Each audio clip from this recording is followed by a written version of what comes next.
Hello, কেমন আছো সবাই? আশা করছি ভালো আছো। তোমাদের সবাইকে আরেকটি ভিডিওতে স্বাগত জানাই। আজকে যে আঁকাটি সেটি হচ্ছে অ্যাভোকাডো। এই অ্যাভোকাডোর টিউটোরিয়াল ভিডিও পার্ট 1 এবং পার্ট 2 দুটোই আপলোড করা আছে।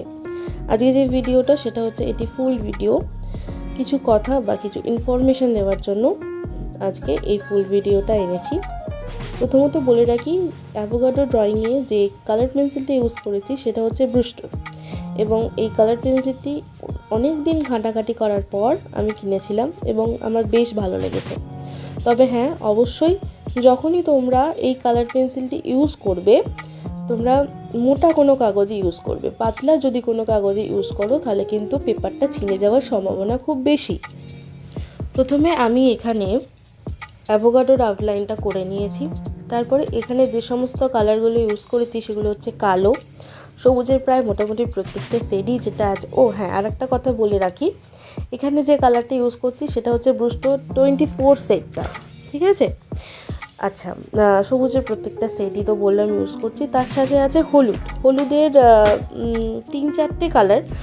তার মধ্যে হচ্ছে মিডিয়াম টোনটা, ডিপ টোনটা যে হয় হলুদ, হ্যাঁ ইয়েলো কর, এবং তার সাথে আরেকটি হচ্ছে হ্যাজেলনাট, ঠিক আছে? হ্যাজেলনাট কালারটি ইউজ করছি। মূলত অ্যাভোকাডোর যে বীজের কালারটি সেটার জন্যই হলুদের ডিপ শেডগুলি ইউজ হবে, বাদ বাকির জন্য সবুজ এবং লাইট যে ইয়েলোটা সেটা ইউজ হবে। কালারটা বিষয়ে বলে রাখলে যতই বলবো ততই কম, কারণ কালারটা আমার ভীষণই পছন্দের।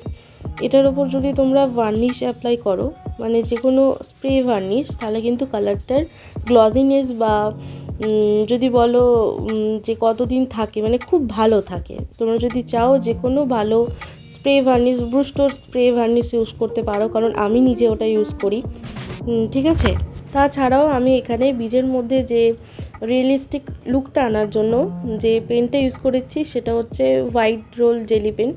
তোমরা যদি এই পেনটা কোথাও না পাও, সাজের দোকানে যাবে, সেখানে গিয়ে বলবে কলকা করার পেন দিতে, অবশ্যই তারা দিয়ে দেবে, সাদাটা নেবে। তো এই পেন দিয়েও কিন্তু কাজ করা যায়। আর তোমরা অ্যাকচুয়াল যে হোয়াইট রোল জেলি পেন চাও তাহলে তোমরা অ্যামাজন বা ফ্লিপকার্টে পেয়ে যেতে পারো, তবে সেটার প্রাইসটা একটু বেশি। কাটিতে দেখতে পাচ্ছ, প্রথমেই আমি অ্যাভোকাডোর যে উপরের পার্টটা অর্থাৎ সবুজ যে অংশটা সেটা করেছি, এবং দেন বীজটা করেছি, এবং তারপরে নিচের পার্ট লাস্টের দিকটা করেছি। এবং এটাতে 3D লুকটা আনার জন্য বাইরের যে শ্যাডোটা দেওয়া আছে ব্যাকগ্রাউন্ডে, এটা ছাই কালার এবং ব্ল্যাক কালার, এই দুটো কালার দিয়ে আমি করেছি। যদি তোমরা চাও এটা পেন্সিল দিয়েও করতে পারো, এটা যেটার পছন্দের একটা ব্যাপার। কিন্তু আমার যেহেতু কালার পেন্সিলটা আছে অ্যাভেলেবেল অ্যাশ কালারের, তো আমি ওটাই ইউজ করেছি। তোমরা অন্য কিছু ইউজ করতে পারো, সেটা কোনো অসুবিধা নেই। আর তোমাদের যদি এই আঁকাটি ভালো লেগে থাকে তাহলে অবশ্যই তোমরা টিউটোরিয়াল দেখতে পারো। যারা টিউটোরিয়াল চাও দেখতে বা করতে চাও ড্রয়িংটি, অবশ্যই ট্রাই করতে পারো। এটা টিউটোরিয়াল ভিডিও পার্ট 1 এবং পার্ট 2 দুটোরই লিঙ্ক ডিসক্রিপশন বক্সে দেওয়া থাকবে, বা তোমরা আমার চ্যানেল থেকে দেখতে পেয়ে যাবে। আর যদি ভালো লেগে থাকে তাহলে সাবস্ক্রাইব করে দিও, পাশে থেকো। বাই।